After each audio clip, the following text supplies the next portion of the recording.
Mudah-mudahan juga teman-teman guru dalam keadaan sehat walafiat dan tetap semangat menjaga semangat untuk menjadi pengajar dan pendidik, dan suasana besok menjadi cerah untuk penerimaan murid-murid semua. Kita tutup saja dengan sama-sama membaca lafaz hamdalah. Alhamdulillahirabbil alamin. Kafaratul majlis. Subhanakallahumma wa bihamdika astaghfiruka wa atubu ilaik. Assalamualaikum warahmatullahi wabarakatuh.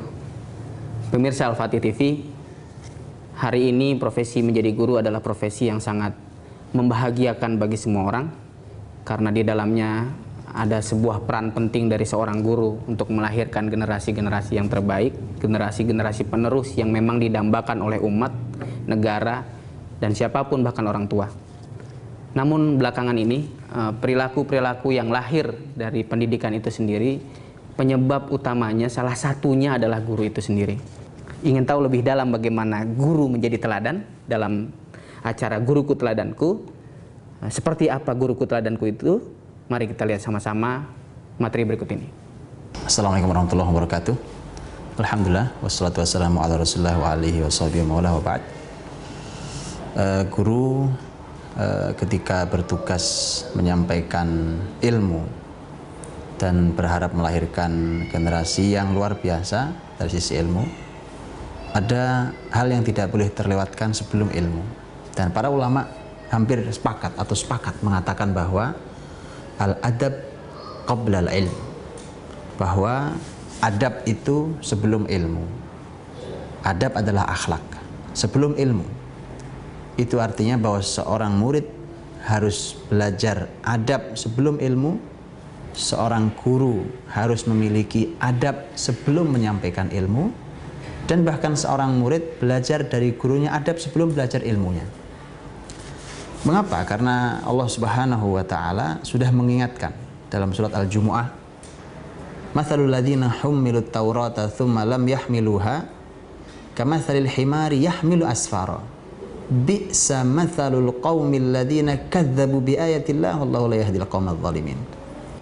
Quran menyampaikan bahwa ada ahli ilmu, bahkan ahli ilmu Taurat, tetapi mereka seperti himar, begitu rendahnya. Karena himar di masyarakat Arab adalah binatang yang merupakan lambang al-hamaqah, satu lambang bodoh, tidak bisa diajari apa-apa. Sangat buruk perumpamaan ini bagi mereka-mereka yang mendustakan ayat-ayat Allah Subhanahu wa Ta'ala, karena tidak sesuai dengan ilmu yang dimilikinya.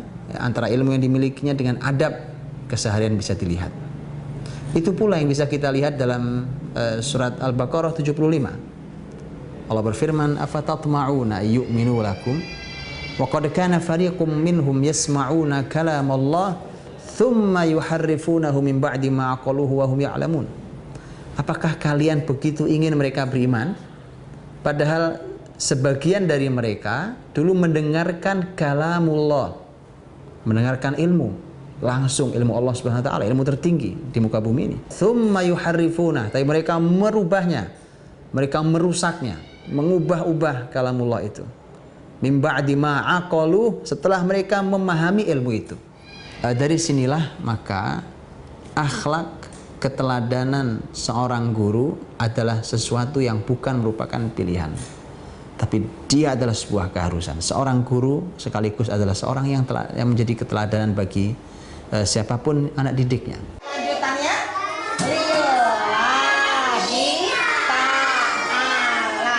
Tulis. Menurut saya, keteladanan guru itu sangat penting, karena anak-anak akan melihat bagaimana guru itu bertindak dan bagaimana guru itu mencontohkan pada anak. Makanya banyak kalau kita melihat generasi pada kurang baik atau melakukan kemaksiatan, berarti dari gurunya sendiri yang mengajarkan seperti itu gitu. Artinya apa yang dilakukan guru itulah yang diajarkan ke murid-muridnya. Oleh karena itu, tanpa keteladanan, hanya sekadar omongan belaka itu tidak akan berfungsi, melainkan dicontohkan dengan perbuatan dan tingkah laku, itu akan membuahkan hasil yang jauh lebih baik.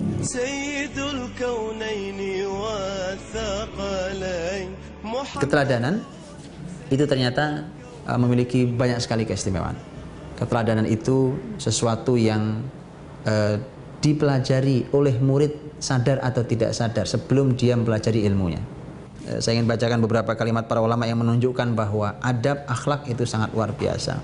Abdullah bin Mubarak rahimahullah, beliau mengatakan talabtul adab 30 sanah wa talabtul ilm 20 sanah wa kanu yatlubuna al-adab qabla al-ilm. Ini dalam kitab Ghayatun Nihayah fi Tabaqatil Qurra. Aku ini belajar adab 30 tahun lamanya. Jadi aku dari guru-guruku belajar tentang keteladanan mereka, aku tiru mereka, aku pelajari akhlak mereka.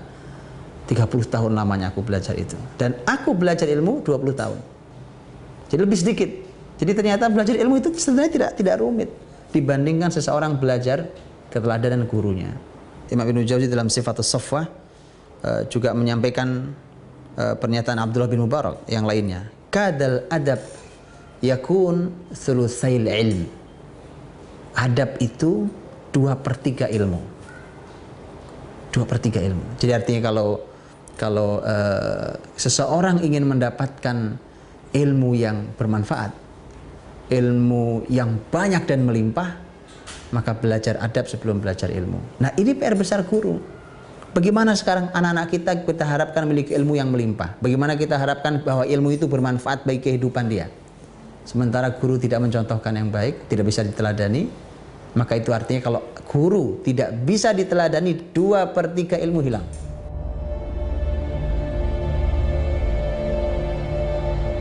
Saat Imam Malik rahimahullah masih usia kecil, kemudian dia sudah merasa cukup usianya untuk belajar di majelis seorang ahli ilmu saat itu yang bernama Rabi'atul Ra'i.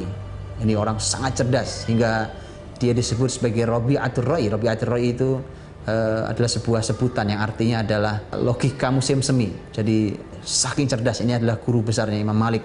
Kemudian Imam Malik minta izin pada ibunya. Dia mengatakan, ibu saya ingin belajar pada Rabi'atul Ra'i. Kata ibunya, sebentar nak. Kemudian ibunya memakaikan pakaian yang bagus. Ini juga adab dalam menuntut ilmu, memakai pakaian yang bagus, diberikan pakaian yang bagus, diberikan sorban. Imam Malik kecil saya itu dikasih sorban oleh ibunya. Kemudian ibunya mengatakan, sudah nak, belajarlah, pergilah ke Rabi'atul Ra'i, fata'allam min adabihi qabla ilmih. Pelajarilah adab Rabi'atul Ra'i sebelum ilmunya. Belajarlah dulu tentang akhlak. Allahumma salli ala sayyidina Muhammad. Keteladanan itu yang mampu menembus hati seseorang, sehingga ketika dia mengajarkan ilmu, maka ilmu itu menembus hati murid-muridnya dengan begitu tajam. Kalau seorang guru ingin menyampaikan sebuah ilmu baik, tapi dia sendiri tidak melaksanakan hal itu artinya yang dia sampaikan hanya ada di bibirnya, dan itu sulit menembus hati-hati muridnya karena dia tidak menyampaikannya dari hatinya. Kalimat terkenal Imam Ahmad rahimahullah, beliau mengatakan, sautul qalbi ilal qalbi yasri. Hanya suara hati yang akan sampai pada hati seorang. Kalau ilmu itu kita laksanakan dalam kehidupan kita, maka kemudian ketika kita sampaikan, dia mudah-mudahan segera menembus hati seseorang.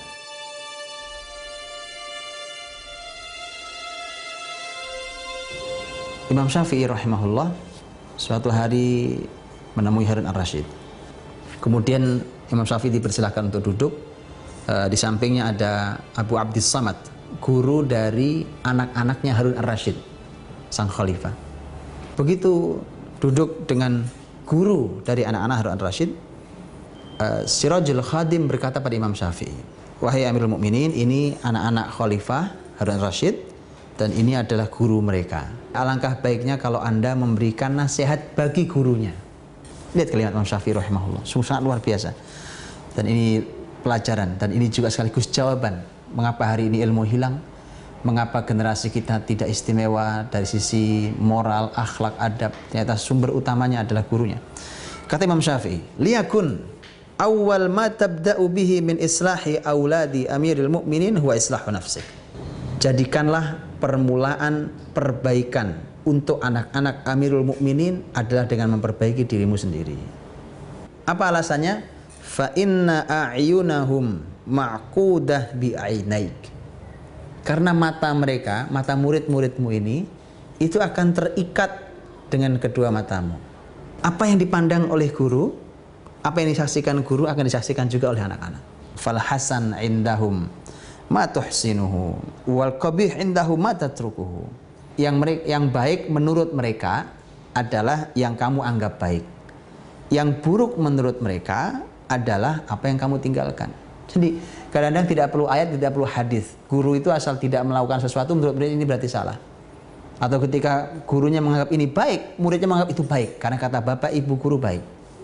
Itu bahayanya kalau kemudian bapak ibu guru ternyata menganggap bahwa yang rusak itu baik.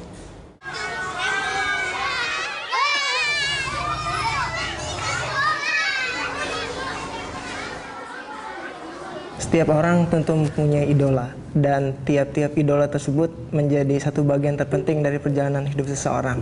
Maka menjadi seorang guru merupakan pilihan yang terbaik yang bisa diambil oleh setiap muslim untuk berbagi ilmu, berbagi kebaikan dengan sebanyak orang yang akan ada di sekitar kita.